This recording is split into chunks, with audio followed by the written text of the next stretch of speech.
Assalamualaikum warahmatullahi wabarakatuh. Saya Muhammad Irfan Brahmana dengan NIM 2020 1011 11 409 dari kelas EVA 3G. Di sini saya ingin menjelaskan tentang salah satu jenis dari hak kekayaan intelektual, yaitu hak cipta. Hak cipta adalah hak eksklusif atau hak yang hanya dimiliki si pencipta atau pemegang hak cipta untuk mengatur penggunaan hasil karya atau hasil olah gagasan atau informasi tertentu. Pada dasarnya, hak cipta merupakan hak untuk menyalin suatu ciptaan atau hak untuk menikmati suatu karya secara sah. Hak cipta sekaligus juga memungkinkan pemegang hak tersebut untuk membatasi pemanfaatan dan mencegah pemanfaatan secara tidak sah atas suatu ciptaan. Mengingat hak eksklusif itu mengandung nilai ekonomis yang tidak semua orang bisa membayarnya, maka untuk adilnya hak eksklusif dalam hak cipta memiliki masa berlaku tertentu yang terbatas. Dalam perpustakaan hukum di Indonesia, yang pertama dikenal adalah istilah hak pengarang atau author right. Setelah diberlakukannya Undang-Undang Hak Pengarang, kemudian menyusul istilah hak cipta. Pengertian hak cipta sendiri tertulis dalam Undang-Undang Nomor 28 Tahun 2014 tentang hak cipta. Hak cipta merupakan sebuah eksklusif pencipta di mana hak ini timbul secara prinsip deklaratif setelah suatu ciptaan diwujudkan dalam bentuk nyata tanpa mengurangi pembatasan sesuai dengan ketentuan peraturan perundang-undangan. Secara hakiki, hak cipta termaksud hak milik imaterial karena menyangkut ide, gagasan, pemikiran, maupun imajinasi dari seseorang yang dituangkan dalam bentuk karya cipta, seperti buku ilmiah, karangan sastra, maupun karya seni. Di samping itu, dalam hak cipta juga dikenal adanya beberapa prinsip dasar, yaitu A, yang dilindungi hak cipta adalah ide yang telah terwujud dan asli atau orisinal. Yang kedua, atau B, hak cipta timbul dengan sendirinya atau otomatis. C, hak cipta merupakan hak yang diakui hukum atau legal right yang harus dibedakan dari penguasaan fisik atau suatu ciptaan. Yang D, hak cipta bukan hak mutlak atau absolut. Dalam membahas hukum, hak cipta tidak cukup hanya memberi pengertian tentang hak cipta saja. Akan tetapi perlu juga memberi pengertian tentang ciptaan, pencipta, dan pemegang hak cipta karena masing-masing berkaitan erat antara satu dengan yang lainnya. Ciptaan. Yang dimaksud dengan ciptaan adalah setiap hasil karya cipta di bidang ilmu pengetahuan, seni, dan sastra yang dihasilkan atas inspirasi, kemampuan, pikiran, imajinasi, kecekatan, keterampilan, atau keahlian yang diekspresikan dalam bentuk nyata. Dari rumusan ini, dapat diketahui bahwa ciptaan sebagai hasil karya pencipta yang menunjukkan ciptaan itu bentuknya konkret dan tidak abstrak. Artinya, hasil karya cipta itu harus dapat ditunjukkan dengan nyata kepada orang lain. Hasil karya cipta sebagai bukti wujud dari ciptaan si pencipta. Ciptaan sifatnya harus asli, bukan merupakan tiruan dari ciptaan orang lain.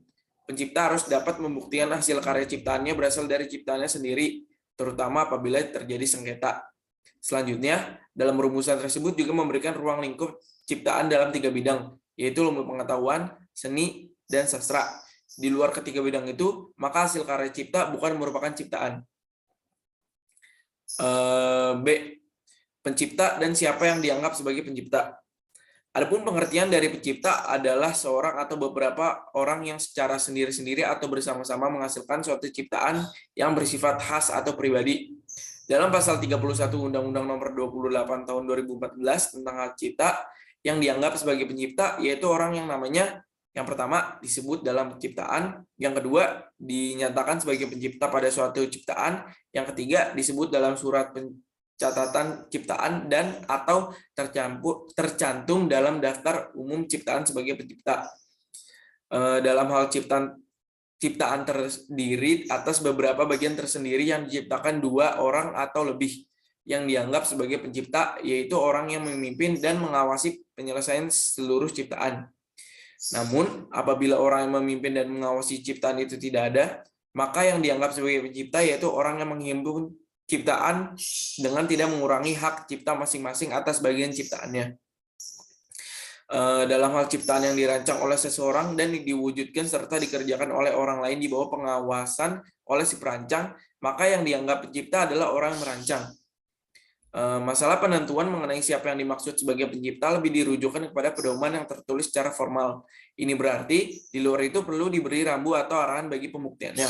Misal, apabila terjadi sengketa mengenai kepemilikan hak cipta, maka yang pertama-tama yang digunakan sebagai rujukan adalah orang yang namanya terdaftar dalam daftar umum ciptaan atau yang namanya disebut dalam ciptaan. Yang juga menjadi rujukan adalah orang yang namanya diumumkan sebagai pencipta. Apabila pengadilan memperoleh bukti sebaliknya, maka anggapan hukum itu dianggap gugur. Yang berlaku adalah putusan pengadilan. Yang C, pemegang hak cipta. Pada pasal 1 ayat 4 Undang-Undang Nomor 28 Tahun 2014, yang dimaksud dengan pemegang hak cipta adalah pencipta sebagai pemilik hak cipta, pihak yang menerima hak tersebut secara sah dari pencipta atau pihak lain yang menerima lebih lanjut hak dari pihak yang menerima hak tersebut secara sah. Dengan melihat rumusan tersebut, terlihat pihak yang dapat menjadi pemegang hak cipta pada dasarnya hanya ada dua, yaitu pencipta dan pihak lain. Apabila pencipta sebagai pemegang hak cipta tidak perlu ada proses hukum karena terjadi secara otomatis atau demi hukum. Sedangkan untuk pihak lain sebagai pemegang hak cipta harus ada proses hukumnya, yaitu dengan perjanjian lisensi. Pencipta selaku pemberi lisensi memberi izin memperbanyak ciptaan kepada pihak lain sebagai penerima lisensi. Demikian pula penerima lisensi tersebut juga dapat memberikan lisensi kepada pihak yang lain. Selanjutnya saya akan membahas tentang jenis-jenis hak cipta. Setiap hasil karya di bidang pengetahuan, seni, dan sastra dapat dilindungi negara melalui hak cipta. Perlindungan ini memiliki masa berlaku yang berbeda-beda tergantung jenis ciptaannya dan jenis hak eksklusif. Untuk hak moral, maka hak tersebut berlaku tanpa batas waktu. Sedangkan hak ekonomi memiliki batas waktu perlindungan yang berbeda, tergantung dari jenis ciptaannya. Sebagaimana diatur dalam pasal 58 sampai 60 Undang-Undang Hak Cipta. Jenis-jenis hak cipta sendiri adalah, yang pertama adalah ciptaan dengan hak cipta 70 tahun. Perlindungan atas ciptaan yang tercantum dalam Pasal 58 ayat 1 Undang-Undang Hak Cipta berlangsung selama pencipta hidup dan akan berlangsung selama 70 tahun setelah pencipta meninggal. Ciptaan tersebut diantaranya buku, pamflet, dan semua hasil karya tulis lainnya. Ada juga ceramah, kuliah, pidato, alat peraga yang dibuat untuk kepentingan pendidikan dan ilmu pengetahuan, lagu atau musik dengan atau tanpa teks, drama musikal, tari, koreografi, pewayangan, pantomim, karya seni rupa dalam segala bentuk lukisan, gambar, ukiran, kaligrafi, seni pahat, patung, kolase, karya arsitektur, peta, dan karya seni batik atau seni motif lainnya. Yang kedua itu adalah ciptaan dengan hak cipta selama 50 tahun. Selanjutnya, pasal 59 ayat 1 Undang-Undang Hak Cipta menyebutkan jenis ciptaan yang perlindungannya berlaku selama 50 tahun sejak pertama kali dilakukan pengumuman. Antara lain adalah karya fotografi, potret, karya sinematografi, permainan video, program komputer, perwajahan karya tulis, terjemahan, tafsir, saduran, bunga rampai, basis data, adaptasi, aransemen, modifikasi, karya lainnya dari hasil transformasi, terjemahan, adaptasi, kompilasi ciptaan atau data, baik dalam format yang dapat dibaca dengan program komputer atau media lainnya, dan masih banyak lagi. Yang selanjutnya itu ciptaan dengan hak cipta selama 25 tahun. Pasal 59 ayat 2 Undang-Undang Cipta menjelaskan ciptaan berupa karya seni terapan berlaku selama 25 tahun, di mana perlindungan hak cipta berlaku sejak pertama kali dilakukan pengumuman atas hak tersebut. Contohnya adalah hak cipta berupa karya seni terapan, seperti yang tertulis dalam pasal 59 ayat 2 Undang-Undang Hak Cipta. Yang terakhir itu adalah ciptaan dengan hak cipta tanpa batas waktu. Hak cipta tanpa batas waktu ini hanya khusus untuk ekspresi budaya tradisional yang dipegang oleh negara. Maka perlindungan atas hak cipta akan berlaku tanpa batas waktu. Yang selanjutnya ini saya ingin bahas hak-hak yang tercantum dalam hak cipta. Yang pertama itu adalah hak eksklusif. Beberapa hak eksklusif yang umumnya diberikan kepada pemegang hak cipta adalah hak untuk membuat salinan atau reproduksi ciptaan dan menjual hasil salinan tersebut, termasuk pada umumnya salinan elektronik. Bisa juga mengimpor dan mengekspor ciptaan, lalu menciptakan karya turunan atau derivatif atas ciptaan, atau mengadaptasi ciptaan, bisa juga menampilkan atau memamerkan ciptaan di depan umum, menjual atau mengalihkan hak eksklusif tersebut kepada orang lain atau pihak lain. Yang dimaksud dengan hak eksklusif sendiri dalam hal ini adalah bahwa hanya pemegang hak ciptalah yang bebas melaksanakan hak cipta tersebut, sementara orang atau pihak lain dilarang melaksanakan hak cipta tersebut tanpa persetujuan pemegang hak cipta. Konsep tersebut juga berlaku di Indonesia. Di Indonesia, hak eksklusif pemegang hak cipta termasuk kegiatan menerjemahkan, mengadaptasi, mengaransemen, mengalihwujudkan, menjual, menyewakan, meminjamkan, mengimpor, memamerkan, mempertunjukkan kepada publik, menyiarkan, merekam, dan mengkomunikasikan ciptaan kepada publik melalui siaran apapun. Selain itu, dalam hukum yang berlaku di Indonesia diatur pula hak terkait yang berkaitan dengan hak cipta dan juga merupakan hak eksklusif yang dimiliki oleh pelaku karya seni, yaitu pemusik, aktor, penari, dan sebagainya, produser rekaman suara, dan lembaga penyiaran untuk mengatur pemanfaatan hasil dokumentasi kegiatan seni yang dilakukan, direkam, atau disiarkan oleh mereka masing-masing. Sebagai contoh, seorang penyanyi berhak melarang pihak lain untuk memperbanyak rekaman suara nyanyiannya. Hak eksklusif yang tercakup dalam hak cipta tersebut dapat dialihkan, misalnya dengan pewarisan atau perjanjian tertulis. Hal ini tertulis dalam Undang-Undang Nomor 19 tahun 2002 pasal 3 dan 4. Pemilik hak cipta dapat pula mengizinkan pihak lain untuk melakukan hak eksklusifnya tersebut dengan lisensi dengan persyaratan tertentu. Yang selanjutnya itu ada hak ekonomi dan hak moral. Banyak negara mengakui adanya hak moral yang dimiliki pencipta suatu ciptaan sesuai penggunaan persetujuan TRIPS WTO, atau yang secara inter alia juga mensyaratkan penerapan bagian-bagian relevan konvensi Secara umum, hak moral mencakup hak agar ciptaan tidak diubah atau dirusak tanpa persetujuan dan hak untuk diakui sebagai pencipta ciptaan tersebut. Hak cipta di Indonesia juga mengenal konsep hak ekonomi dan hak moral. Hak ekonomi adalah hak untuk mendapatkan manfaat ekonomi atas ciptaan. Sedangkan hak moral adalah hak yang melekat pada diri pencipta atau pelaku yang tidak dapat dihilangkan dengan alasan apapun, walaupun hak cipta atau hak terkait telah dialihkan. Contoh pelaksanaan hak moral adalah pencantuman nama pencipta pada ciptaan, walaupun misalnya hak cipta atas ciptaan tersebut sudah dijual untuk dimanfaatkan pihak lain. Hak moral diatur dalam pasal 24-26 Undang-Undang Hak Cipta. Yang selanjutnya adalah ciptaan yang dapat dilindungi. Ciptaan yang dilindungi hak cipta di Indonesia dapat mencakup misalnya buku, program komputer, pamflet, perwajahan atau layout, karya tulis yang diterbitkan, drama, pidato, alat peraga yang dibuat untuk kepentingan pendidikan dan ilmu pengetahuan, lagu atau musik dengan atau tanpa teks, drama musikal, dan masih banyak lagi. Ciptaan hasil pengalihwujudan seperti terjemahan tafsir, saduran, bunga, rampai yang berisi kumpulan, dan masih banyak lagi lah pokoknya. Yang selanjutnya itu ada jangka waktu perlindungan hak cipta.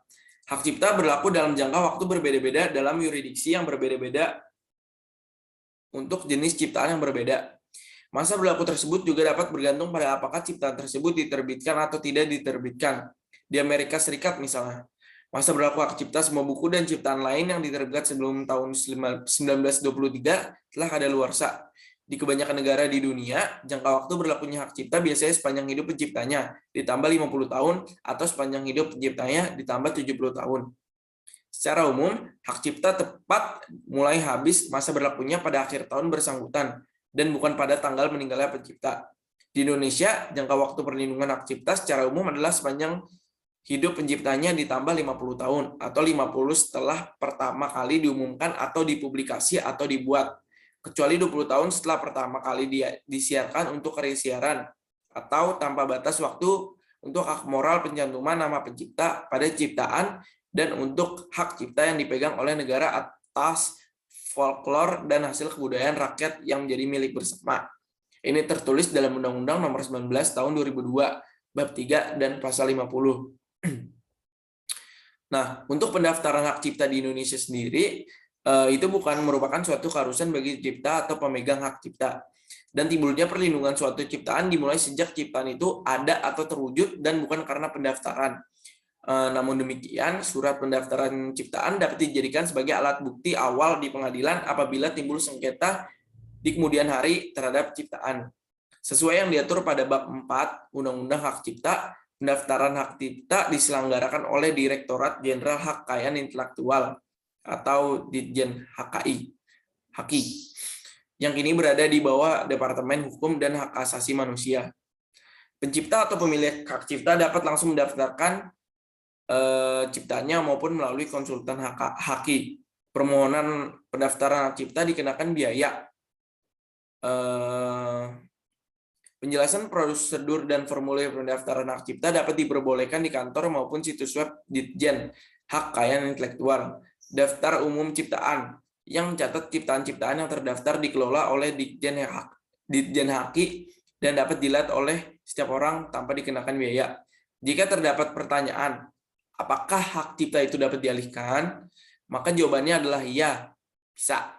Dalam hak cipta, hak eksklusif yang dapat dialihkan kepada pihak lain adalah berupa hak ekonomi atas ciptaan tersebut. Dengan memiliki hak ekonomi, pencipta atau pemegang hak cipta dapat memanfaatkan ciptaan tersebut untuk memperoleh keuntungan, antara lain dengan cara menerbitkan ciptaan, menggandakan, dan mendistribusikan ciptaan, serta melakukan pertunjukan atas ciptaan berdasarkan pasal 16 ayat 2 Undang-Undang Hak Cipta. Hak cipta dapat dialihkan antara lain karena 1. Pewarisan, 2. Hibah, 3. Wakaf, 4. Wasiat, 5. Perjanjian tertulis, atau yang terakhir sebab lain yang dibenarkan sesuai dengan ketentuan perundang-undangan. Apabila hak ekonomi tersebut sudah dialihkan seluruhnya ke pihak lain, maka pencipta atau pemegang hak cipta tidak dapat menggunakan hak ekonomi tersebut lagi. Selain dapat dialihkan, hak cipta merupakan barang tidak terwujud yang dianggap sebagai aset sehingga hak cipta juga dapat dijadikan jaminan, misalnya digunakan sebagai jaminan hutang. Mungkin segitu dulu saja yang bisa saya jelaskan tentang hak cipta ini. Jika ada salah-salah kata, jika ada kurang, jika ada kelebihan juga, saya mohon maaf. Saya mohon maaf sebesar-besarnya. Saya pamit undur diri. Wassalamualaikum warahmatullahi wabarakatuh.